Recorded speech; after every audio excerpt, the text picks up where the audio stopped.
Nalasa, welcome to Women Finding Clarity. Thank you. Thank you. So great to be here. This is one of those, you're one of my guests who, as soon as I met you, I'm like, yes, you need to come onto the podcast. Yes. Awesome. Yeah. I Yeah. love that you were like, sure, I'll come on. Yeah. Yeah, it's always good talking to new people. And I also really appreciated your energy right off the bat too. It was nice and bright. So I love that. So I want to just jump right in because you're so interesting. And just the fact that you're joining us today from Scotland to me is just like, oh, I'm just going to look at you talk because you're in Scotland and that's so amazing. What are you doing in Scotland, my friend? I live here about half the year with my partner. He is English and he has a daughter that lives here full time. We come back here for various amounts of time. Have traveled lots and have lived a very international lifestyle. So living in another part of the world, especially by now, I've been living here on and off for the last few years. And it's nice. Every currently right now where I live, I can see Arthur's Seat, which is the main nature hill in the center of Edinburgh. And yeah, so it's nice being around nature, being around different experiences, and I love the mix of so many different cultures.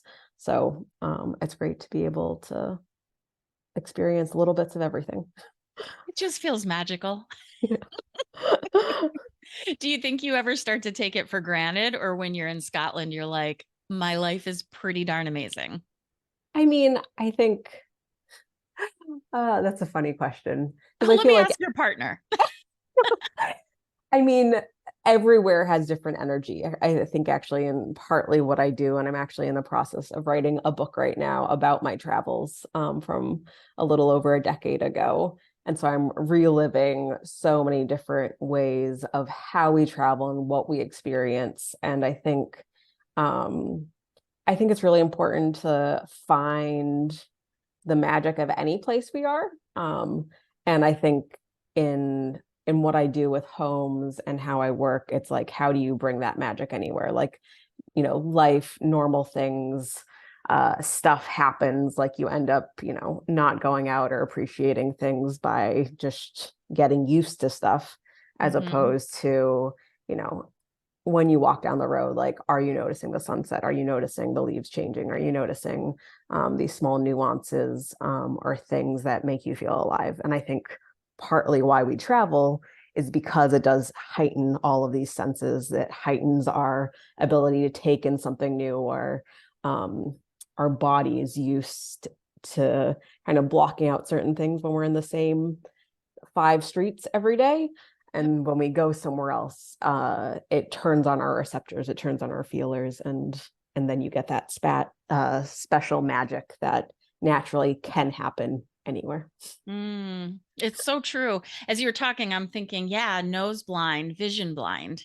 We do become vision blind to all of it because we're just going through the motions of our day.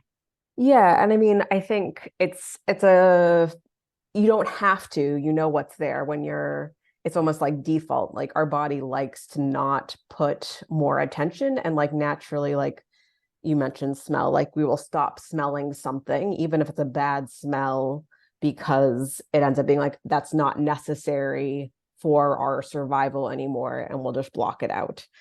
So often you can't smell the scent of your own home versus you go somewhere else and it's very, if it's different, if it's something else, like you can smell it really, really strongly. And I think it's the same way of you can make the conscious choice to be like, how do I enter the space fresh?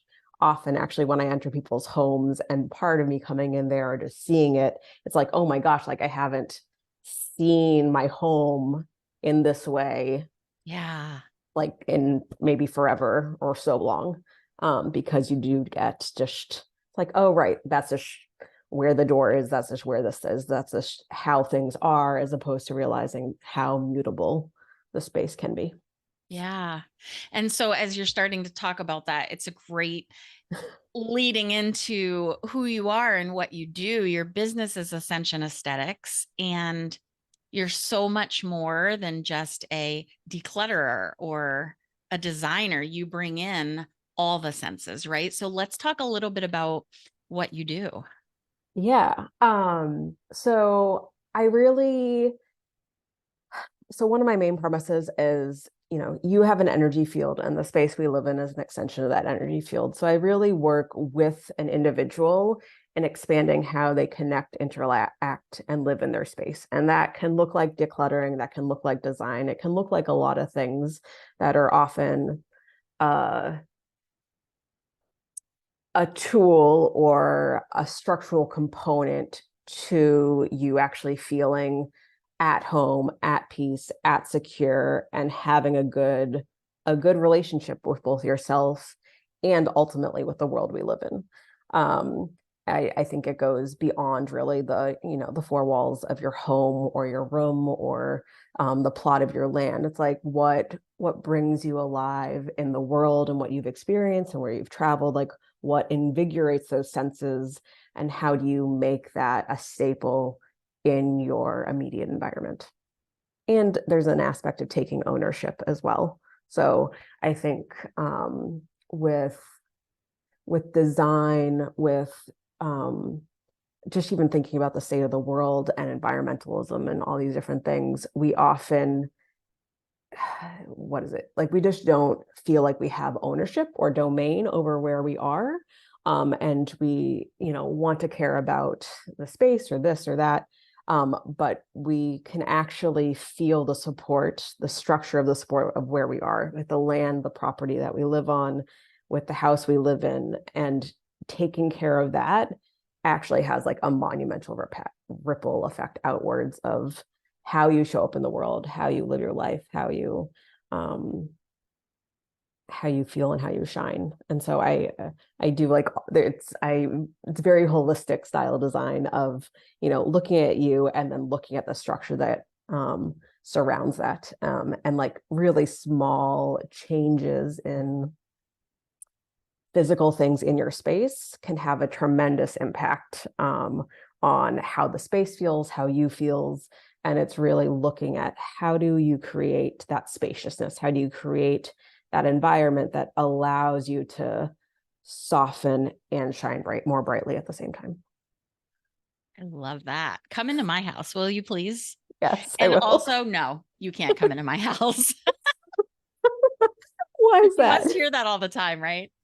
I mean, I think with So, I mean, I think that's a good point. Like it is, our homes are very personal. Like it feels private. I definitely approach it with like a lot of respect. Like you know, places aren't supposed to be spotless. I think like they can be for sure. Like you can be on top of that, but in general, like a lived in, like homes love to be lived in. They love to be loved. Things aren't supposed to be perfect. And it's not a matter of having perfection at the beginning. It's a matter of like finding the systems, finding the structure. You essentially bring me in to be like, right, like I want to have a focal point that like allows me to relax or feel calm at the end of the day. What are the few things that I can either subtract from a space or add to a space or literally just rearrange that makes that effortless? Can I ask? We're just going to take a pause here for a moment. Okay. How did you get into this? And then what perpetuated adding in the whole energy piece to it? Um, yeah, so uh my story has definitely grown very organically. I've always loved spaces and design and creating structures. I think very spatially, packing a grocery bag or packing a car, like rearranging things. Ever since I was maybe 12, 13, and I went to a book fair with my dad, and I ended up getting uh interior design, like architecture maps of layouts of buildings. So I've always loved looking at maps, seeing plans. I would envision whole places and see how the energy would flow around the space. So, and I've always been an artist. Um, and I moved a lot. So I moved 13 times. By the time I was 13, I've lived in lots of different places. And so I've always liked interiors. I've liked creating spaces. I've liked setting up spaces. And I've also moved a lot. And so I was constantly realizing like how we live in different spaces, bringing some stuff with us, like what would stay consistent and what would change depending on the environment. So it's a lot of just like natural growth and trial and error. And um and I always liked interiors. I mean, I started reading feng shui when I was a teenager, about feng shui when I was a teenager. And I think a lot of those things just like naturally like it just naturally made sense to me. I've um like I incorporate feng shui principles into my work for sure. And just the idea of energy with the environment and with the person. My mom was also a little bit of a hoarder. And so I really had this idea of the psychology behind spaces and denseness of energy and us. And she was also very creative. She was a sewer, so every single item like had a use or could be used for something, or there was going to be some project with that. So I've had a lot of experience with just thinking about spaces, objects, possessions, and our emotional mental way that we both like hold on to things and also allowing them to go, and what changes happen in the midst of that. I've had a spiritual upbringing, both between like travel. I was that kid that was 8 years old at like a sacred geometry slideshow. So Um, cool. and so all of this information is just like naturally gathered into my being, my essence, I guess. And and I went to study interior design actually at school, um, and I've just always liked that, but felt like there was an aspect missing, like the really strong human component of like it's not just like moving something. Like if we have emotional blockages, it's there's you know there's a thing in Chinese philosophy that says if you want to change your life, move 27 items in your house. Um, and it's like it is a permeable nature, the whole idea of like as above so below, as within so without. And so um yeah, I've really just like it's so innate in how I think of space. Like I start reading about feng shui and something and it's just kind of like, of course, like there's just all of these basic tools of thinking about energy and space and ultimately like how we are in our psyche and our mind, and really thinking about the symbolism. Like so much goes back to intention and symbolism of how do you rearrange things. But I think in my work specifically, it's we get stuck, we don't realize the snags of our energy or the things that are in our psyche that we're communicating, and literally having conversations about every day within our environment, whether that's a gift from like a friend, or item that you got from your mother that you don't really like but kind of feel guilty about keeping, or there's just all of these things that we're constantly kind of the same with, like we won't notice a smell or we won't notice different things in our environment just because of habit. It ends up becoming just like wallpaper in our background of our mind. And partly it's like, how do you just make those things conscious, and then what is the ripple effect of those changes, from just brightening your space? Like what are you actually wanting to focus on, and how your environment can sometimes hold you back from going there. Sometimes it's simply a matter of organizational structure or having systems that work, and sometimes it's more deep, like in uh psychosocial, um like mental or emotional blocks that are also in our space. And so it's clearing all those different layers, and in a bunch of different ways. Yeah. It's so deep. Your work is so deep. And, just as a person on the outside looking in, and I think about, oh, I'll have someone come in and help me with my space, I wouldn't necessarily think about how deep it really goes into the energy and your consciousness. And it really resonates. What you do resonates with me just because I'm so, I don't know, just enveloped in energy in my business and my life and all Yeah. the things. And so I think that's why when I met you, I was immediately drawn to you and like, yes, you have to come and talk. Um, I agree. I think what's in our space absolutely affects our mental and emotional well being for sure. And there is a lot of emotion that comes up, whether it's things we want to keep and showcase more. At least this is what I found for myself, or things that, like you said, maybe it was someone in your families who's passed away and you feel guilty not to keep it anymore. And there does have to be some work around that, right? Some consciousness around, okay, but if you're not displaying it or displaying it with full authenticity, I guess, and love for the piece, are you really doing justice to their memory anyway, right? Yeah, I mean, I think there's depending on it totally just varies. Yeah. And that's a spectrum of like how is it in either enhancing the space or not. Like I've been in some places and it's like, they have treasure troves of like amazing things, but it's just like cluttered around all this other stuff and like you can't see its brilliance. And so I think sometimes, it's piecing out what does someone actually want. And I mean, there's different forms of decor and maximalism and minimalism, and everyone has a different level of comfort. I really work with, a person's aesthetic, what they want, what is comfortable, by also taking in these, overarching parameters of like, you know, does this actually accentuate this piece? Does it drown it out? You can have a cluster of things and they can all be good. But how do you just orient that so it makes sense for the person, for the space, for the environment.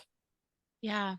And Yeah. I know that, everyone is different. Everyone has a feel for like, oh, I just want to display all the treasures I've collected when I was traveling, or I only want to display things that were ancestral to me, or whatever the case may be. Some people are just home goods and their whole place looks like home goods, right? And I guess we all just have a very different comfort level. I want to display all the things.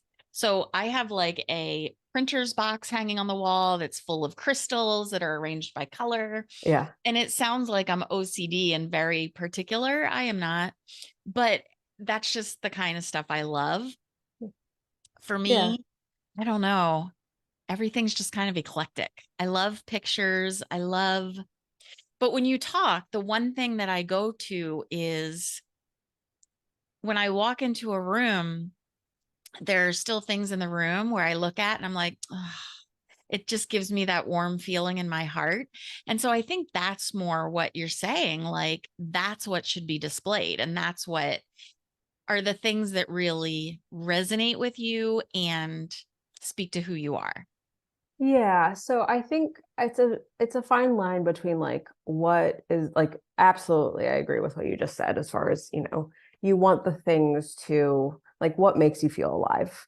And partly what I look at, even I was helping someone out the other day with decluttering and organizing their space, and just really real like the structure of a space makes such a difference. So it's like you can get rid of stuff, but like having the correct structure or essentially a functional layout will make those things be able to stand out better or worse. So it's not necessarily even what you have, but like where is it in your space that will make it then feel like, oh, like I come in and like that, eccentric crystal little display is at a place where it just feels highlighted or amplified, as opposed to, I don't know where it is in your house, as opposed to like you wouldn't put that like in a weird, like maybe you would put it in a weird corner, but like, and it's behind things and it's like not, it's like there and you'll see it, but it's also then like the location itself makes it feel clustered and like messy, as opposed to allowing it to be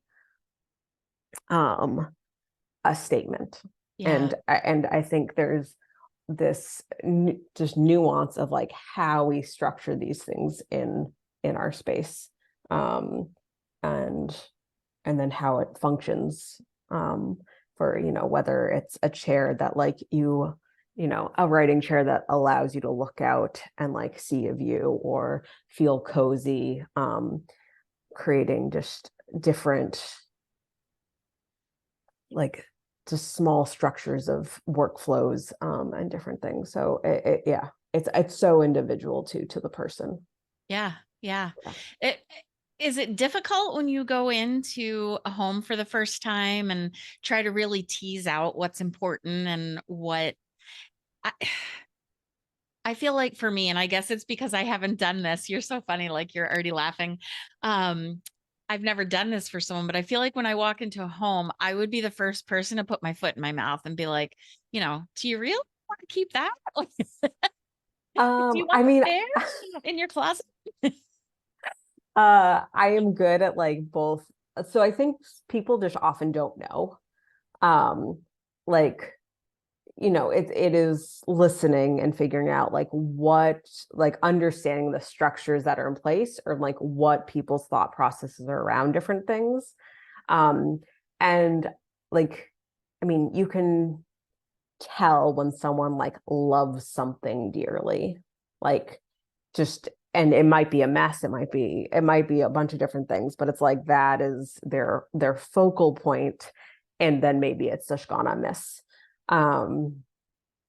But I mean, often I'll like go into places and like it's just like mega downloads usually of like this can be that way, that can be that way. Like I go into places and mostly I just see the potential of like what is alive in people, like what can kind of just like what is, sometimes old in the sense that it's like stale or doesn't need to be there, and then like what are the areas that can be like really made to brighten, whether that's like literally just like moving the couch 90 degrees, or just there's like all these little things that like I go in, I'm just like I just want this space to just be reorganized this way.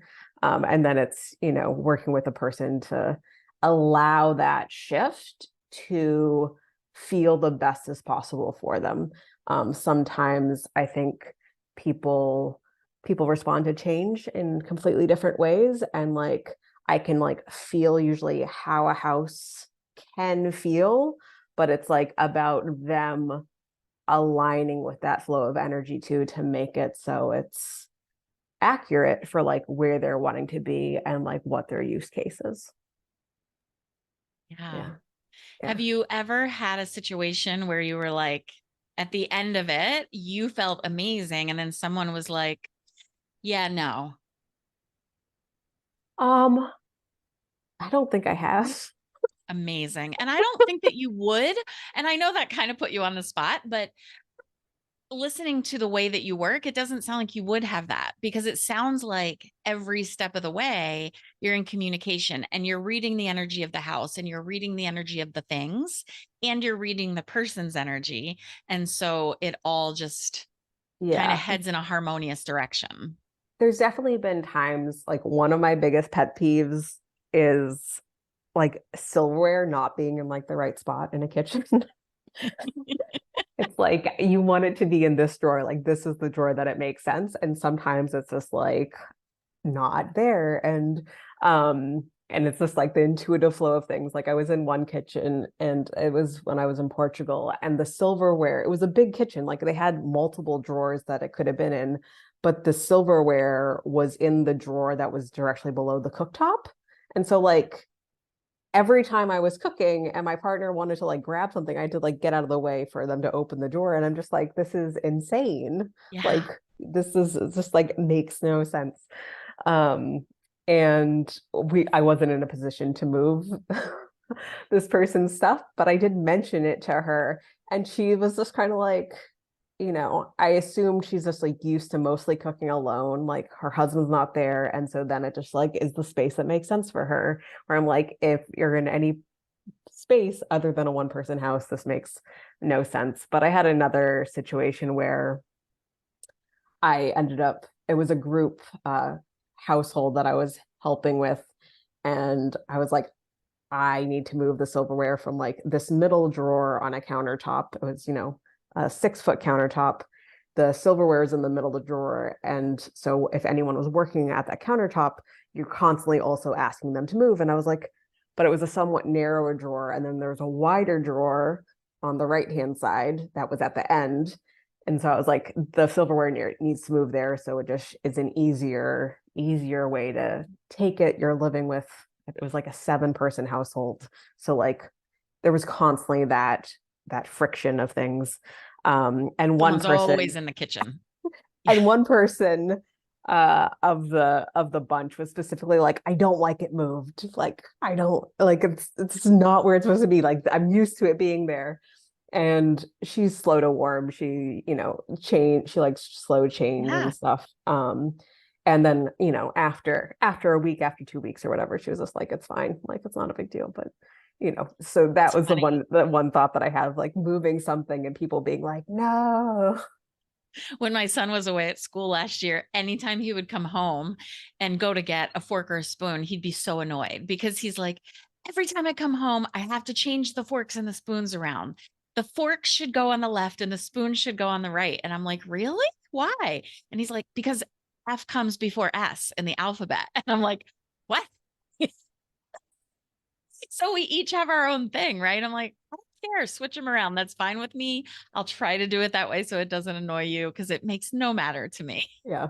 Yeah. And so everyone has like little things. And I definitely like, there's ways that I think it should be, and I will sometimes say that. And if that's not in the ballpark for the person, it's like ultimately it's your home, Yeah. you know. Yeah. And so it's, aligning enough things that like it feels good. But like, if you're left-handed or right-handed, even like you're gonna approach things slightly differently for how just where things are located or things are. Yeah, it's just like small things will just be allocated slightly differently because you'll be doing it differently, and that's like one physical attribute versus we all think differently, we have different ways of structuring life. Yeah. It makes total sense. And things that I wouldn't even think about, things that I wouldn't even take into consideration. Now, I will tell you, I'm going to get free coaching here from you because we have an open design. And when we first bought the house, we loved it because we came from a colonial where every room had a door that closed and it was an old garrison. And so when we came to open design, we're like, this is amazing. I hate it. I hate it because, first of all, there's no privacy. You can hear everything happening in the house. So, if the kids are yelling downstairs or the dog is barking, I can hear it in my bedroom, if whatever. Yeah. Um, and I feel like it affects the flow of the furniture because the furniture can't just be anywhere because of where the fireplace is situated. And then there's no true separation between the living room and the dining room and the kitchen. It's Hmm. just L. So with that in mind, can you even picture that? Is where do you have your sofa positioned so it's like the back of it is to the dining hall room? No, only at Christmas time when we put up our Christmas tree. So just have it like that all the time. So you're literally separating the spaces out. See, and I think that too. And my daughter hates it. And maybe because maybe our sofa is just too long. Maybe we need a smaller sofa. I don't know, but I would need to see the layout a little bit, but like you can delineate space with like a multiple, like with multiple things. But it's really, I mean, that's just like one thing that won't obviously solve the sound issues and stuff like that. yeah, There are definitely like both, I don't know what you have for carpets, but like just doing like sound dampening things. There's also like interesting like felt. I was looking online actually for some art pieces of like wood pieces that have all these different angles to them, and so it dampens the sound because it makes it so it bounces funny, and it makes it so it dampens it that way. So there's dang. like lots of just interesting things, plants as well, that just make it so you can soothe the sound a little bit. But yeah, open plan designs in general, like for big families, it's like figuring out about the sound carrying and, someone's going to use a blender in the kitchen. Like you're not going to hear the TV as well for that like 3 minutes. Right. Yeah, exactly. Exactly. Don't get mad. This is the structure of the house. We asked for this, remember? um yeah, and so I mean, it's working with what you got, but ultimately like you bring me in, so it's like how can it actually function the best, and different ways that you wouldn't think about it. Like I worked with one client and she was talking about how there's all this noise on the road, and I was like, get sound dampening curtains, and she was like, oh my gosh, like why didn't I think of that? It's just um yeah, So so tell me about, you mentioned plants. I like mhm. having plants in the house. I do not really have a green thumb. I do not pay attention to, oh, this one should only be watered once a week, where this one should never be dry, and all the different things. But what are your feelings about bringing the outside in and how that helps with the energy of the house? Uh, Huge component. Like my two probably biggest go-to things for like energy and vibe of house is like plants and lighting. Like having correct lighting, having non-overhead lighting, having mood lighting for different effects of like calm of day versus, you know, sunlight, etc. I think plants are fantastic. Like they're energy beings. They allow for growth. Having, a plant in your love corner in feng shui or even somewhere else, but it will instantly brighten and enliven a room. um, and adds just, yeah, such a strong growth component. um, Okay, so when you walk through your front door, I want to go mhm. back to that because I had written myself a note as you were talking earlier. Oh, do you follow feng shui when you do design? And then you mentioned that you do, and then you just brought it up again. So I want to bring it up too. When you walk through your front door, where's your love corner? So in general, whatever, I mean, so then like form school idea feng shui, whatever area, whatever wall you enter, the back right corner is your love corner. And then the opposite corner on the left is your money corner. Okay, so my laundry room is my money corner. Yeah, so you can do the whole house and you can also do room by room. So like the main entrance to like the kitchen, it might be weird because it's open form, but like from your entry room, the main room entrance, so you could do the whole room, and then you can also look at your whole house as a unit as well. Oh, Um, but you said your laundry room is your money corner. yeah. Yeah. If we're talking about the whole house, Hmm. that's okay. It just means I'm going to find lots of money in the laundry. I mean, the thing with it is, you can put things in there that like, how do you make the laundry room feel abundant to you, as opposed to simply like a utility room. And Yeah. so, um, and you probably are the one that spends the most time in there out of anyone to be Yep. like, probably. And so, like, how do you just make it a little bit more luxurious for yourself, or like make it feel good? Basic things are gold, green, or purple are different ways to bring in the colors of that. There's different shapes you can look into, standard ideas of bringing that in. But even just being like, right, like if that's the money corner, how do I make that feel more bright, affluent, etc. And it doesn't need to be a big thing. It's just like when you go into that, like I think so much with feng shui, and not like it's about intention and like making something feel good. Like you can be like, okay, that's the money corner, but I don't spend that much time. I'm gonna do something really little, but I'm gonna like think about like this other space. Maybe you'll make an altar, maybe you'll make something. I'm gonna like literally just like energetically bring that money energy into the space and like make that intention. Um, and yeah, and then So that will much be about so. energy is intention, isn't it? I say that all the time. It's so much of it's about intention. And, you know, I've taken mediumship courses and I have my Reiki master and all these things. And my grandmother, she was very devout Catholic in the beginning. She would be very afraid of all of that and just say, you know, my nickname was Pack, so she used to call me Packy.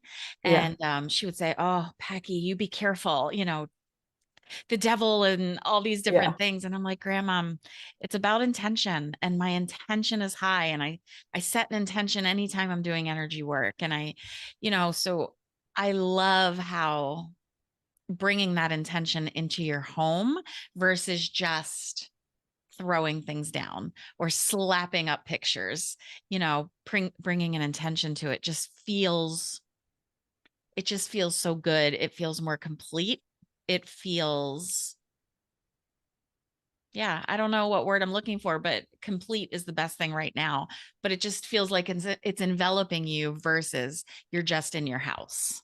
Yeah, the word life affirming came to me in what you were Mm. speaking. It's like, how like living with intention or living with any sort of purpose. It's like, no, like how do like I partly what so I do work, I have been trained in Reiki as well, but essentially what I do is like acupuncture energy work for the house. So as much as we're moving like all of these different pieces and maybe paying attention to structure in this, like it's looking at like what is the energetic container and what is your relationship to that container that you're in. And so and I do look at I do dowsing as well. So sometimes I'll look at geopathic stress or just other lines or frequencies that could be disharmonious with your house and adjusting those. And so it's like a very full picture of like how do you feel your best in the environment that you're in? And that looks like,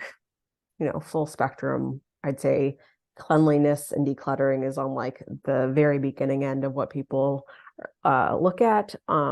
Design is obviously standard, but looking at like the full energy spectrum of like how how are we being in our space? Yeah. Mm. And yeah, and connecting with like you live on Cape Cod, it's like how does the ocean show up in your space? How do you bring these elements that you feel called to or that are naturally in the environment? And what is that influence like within your home as well, as opposed to are you trying to block things out? Like you mentioned plants, but it could also be like, do you have like sea glass or shells or like what or driftwood? Like what are the different aspects of bringing in those natural elements of the surroundings into your space that feel nurturing? And I think plants and greenery is a natural way to have that often, but it obviously would change if you're living in the desert or living in different environments. So It's so interesting because when we first moved to this house, we weren't living on the Cape. So when we first moved in, we painted like green and we had all these different colors. And then after a certain number of years living here, someone was like, "But you live at the beach. Shouldn't it be more of a beachy theme?" And I'm like, "No, that doesn't resonate for me. These are my colors. This is my thing, like reds and greens and browns and mhm. all of the things." And then after a certain handful of years, I was like, "Yeah, we need to get some blue in here. We need to." And I guess that's what it is, right? You just start to acclimate with the environment outside of you that you bring in. Yeah, and I think it can be a mix.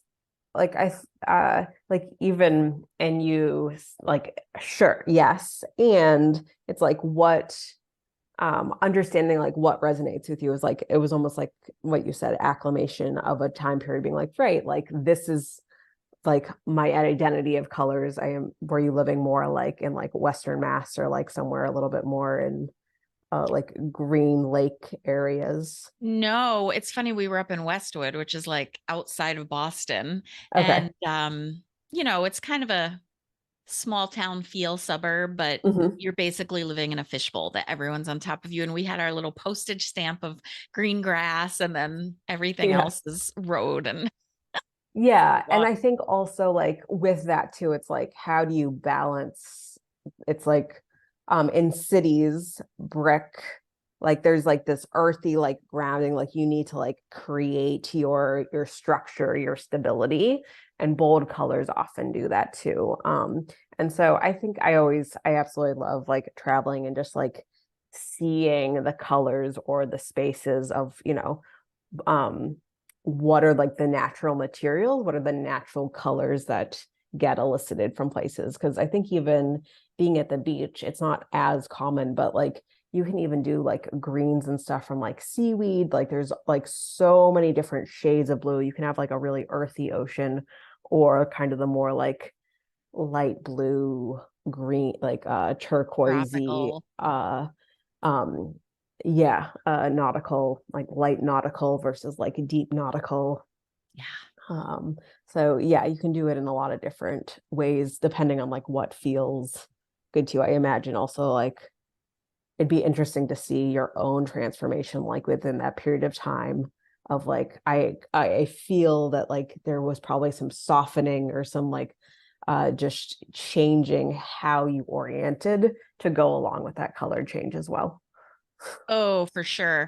And I always come back to the chakras, right? And so in that transition, we didn't, we rented for a few years before we bought. And so everything was red. And I'm like, okay, so that's my root chakra. That's safety and security. Right. And then getting into the blues and the indigos, that's higher up in the chakras. And so I don't know. I just like to think about things always related to chakras and energy work that way as well. And Mhm. on that note, I have to just slip in here how beautiful your website is. And Oh, everyone needs to check it out.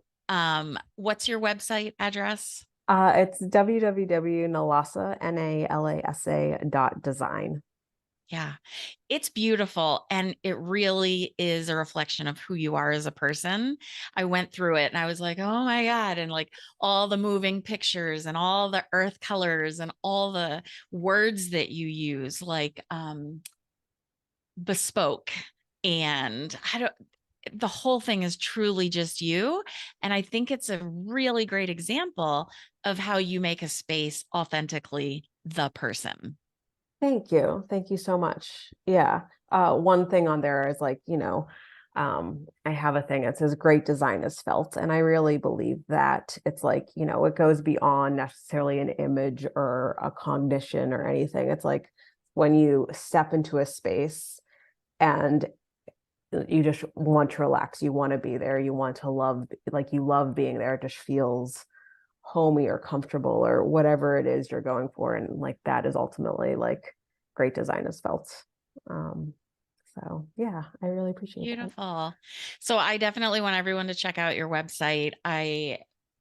Oh, you know what? One more question. Do you only do in-person work or do you also work virtually? I work virtually. Okay. A lot of my work is virtual. I do little tours every now and then. I'm often back in the Boston area sometime during the year, but um, people are amazed at how much I can do actually remotely. I was doing this work with this one person. She's like, I am completely surprised at how much I get done and like the different things that you pick up on. And I was mentioning this to a different client, and she's like, that's really just a testament to like how good you really are. Like, I will, you know, literally I will end up seeing your whole house and like from pictures from all these different things, depending on what you want to do. So yeah, I mostly work remotely.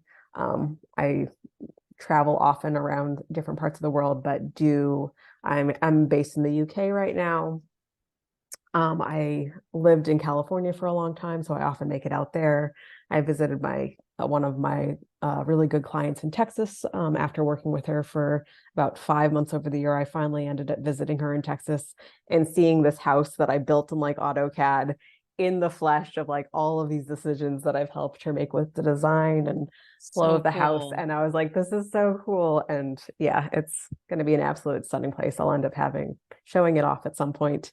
um but yeah, it's so much is done remotely. And really it is a matter of like your your viewpoint, your connection with your land. I offer I actually have a special offer for the holidays. I do a home and soul refresh session, which is really kind of the psychological aspects of how you are connected with your space and what areas you want to work on, followed by an energetic transmission that really works on the energy levels and really connecting you with your house.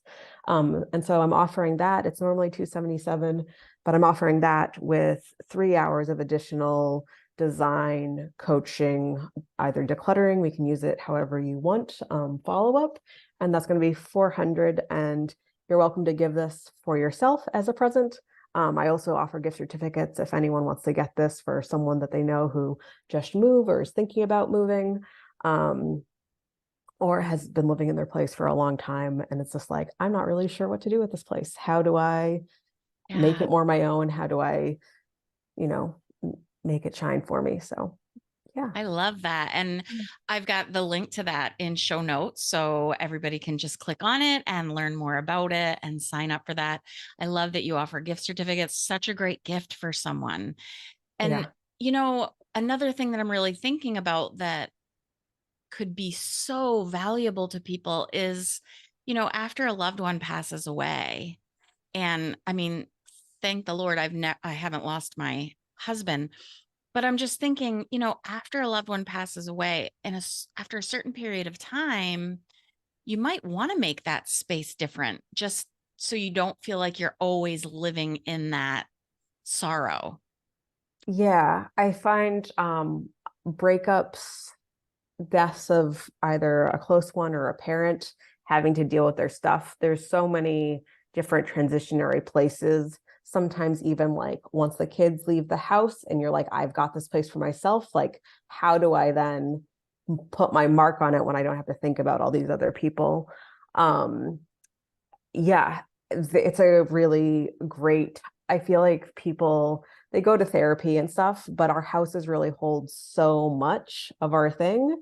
And it's not just moving things around, it's also like, where are you wanting to go in your life and figuring out what are the steps to make it there, and actually really rooting that into the structure of where you're living, whether that's, you know, you have to downsize, upsize, move.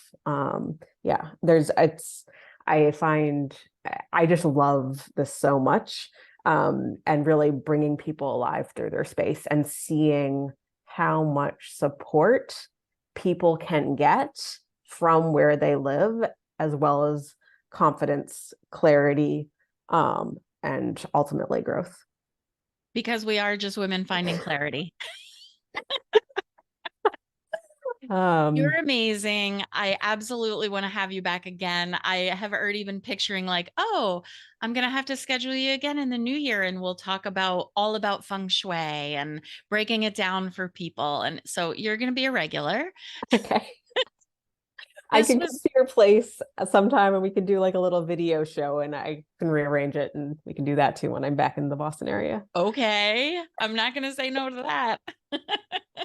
You're amazing. Thank you so much for being here. Thank you for offering, what you're offering to the listeners. And you really are doing your part to raise the vibration of the collective because when we feel better, we're vibrating at a higher frequency. Absolutely. 100%. And thank you so much for having me. It's an absolute pleasure. And thank you everyone for listening and spending this time with us.